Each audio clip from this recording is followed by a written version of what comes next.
Hey guys, I am in the city of Niagara Falls, currently on Queen Street. It's another beautiful day, but I have stopped here just to have a little wander along Daredevil Alley. So as we go through, you'll see what it's all about. So let's go and check it out. I'm with Adam C from Hidden Jackpots. Hello Adam. And we're going to go and have a look. Let's go.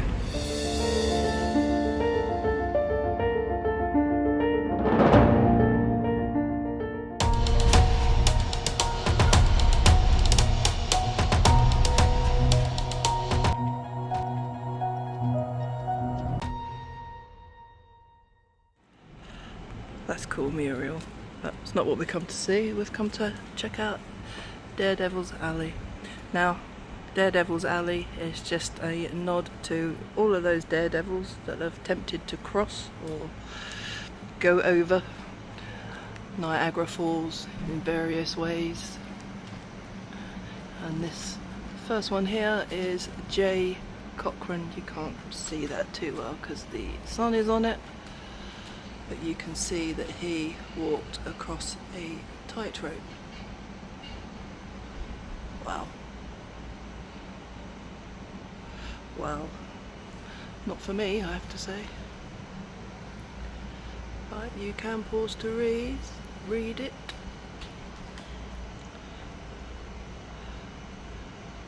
Wow. His career began painfully when in 1965 a tightrope 27 metres high at Varsity Stadium in Toronto collapsed and he suffered a broken pelvis, 2 broken legs and other fractures.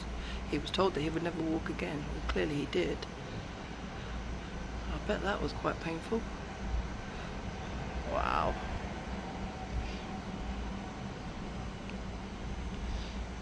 There he is.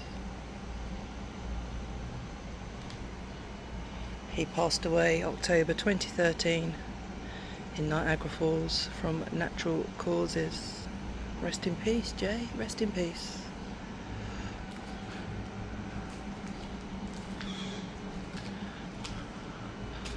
It's pretty interesting.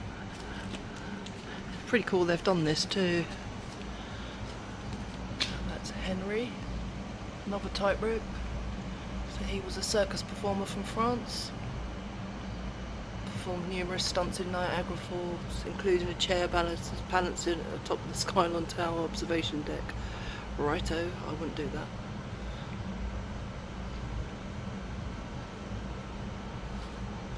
But you can see him up there in those pictures. And this mad person, or brave person, Jesse W. Sharp. So June 5th, 1990, he attempted to kayak over the Horseshoe Falls. It was his last ride. Oh wow, he died doing that. His body was never found. My goodness. My goodness. And we have Lincoln Beachy. You see him all the way up there. So he answered the call for a $1,000 prize offered to the first person willing to pilot an aircraft at the joint United States-Canadian International Carnival in Buffalo and Fort Erie. So June 28th, 1911, he took flight. He circled the falls several times before diving towards the waters below, where he levelled out at roughly 20 feet above the water.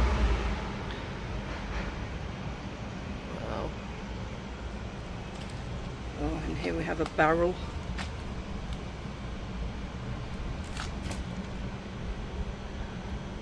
And George was a chef from Buffalo, New York. And on July 5th, 1930, he rowed his barrel over the falls with his pet turtle, believed to be 150 years old. Oh my goodness, he became trapped behind the falls for longer than anticipated, causing him to run out of oxygen and die. His turtle Sonny survived the trip. Wow. And here's Martha with a barrel. What did Martha do? She borrowed the barrel of Carlisle Graham. September of 1901, she became stranded in the whirlpool for so long. Wow.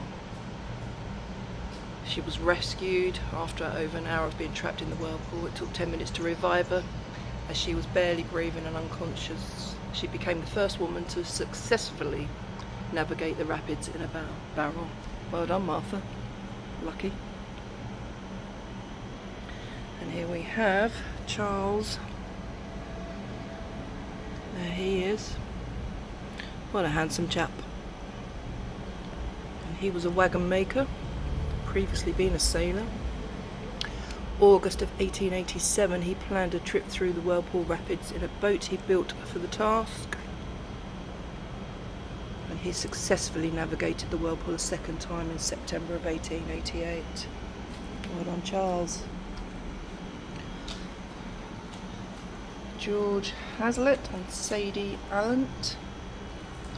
That's them. They rode a barrel through the rapids in the summer of 1886. And he did a second trip, I assume successfully. William Kendall.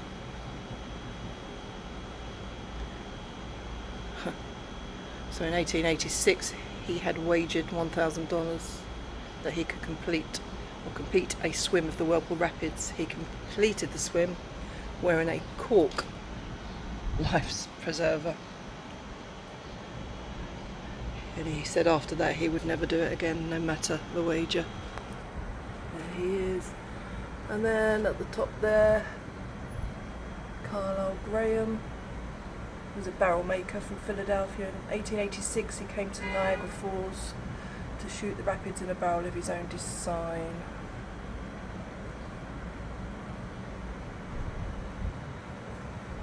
Wow, 5 times. He didn't go over the falls though, he didn't go through with that plan.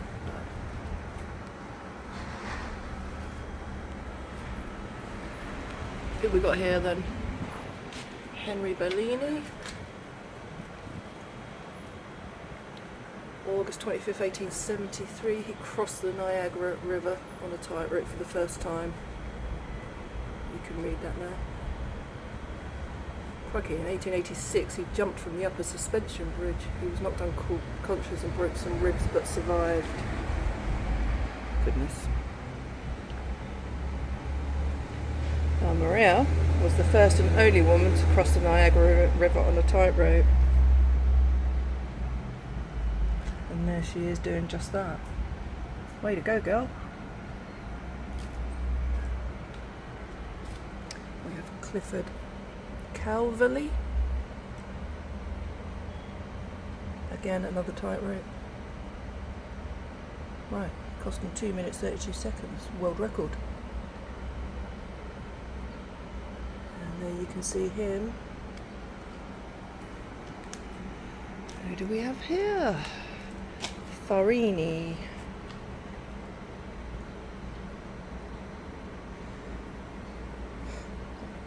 Yeah, I think I'd want to drink more than a glass of wine, to be fair. Cross blindfolded, wow. There he is doing that.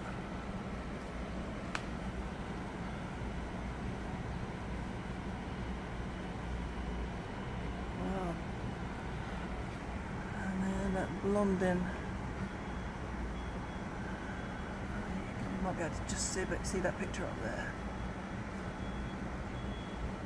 He crossed the Niagara River first time on a tightrope, June 30th, 1859, 8 more times that summer. Carried his manager across his shoulders in August. Wow. So, they're a lot braver than I would be. I mean, I do a lot of things, but certainly not going to do anything like that. And there, you can have a picture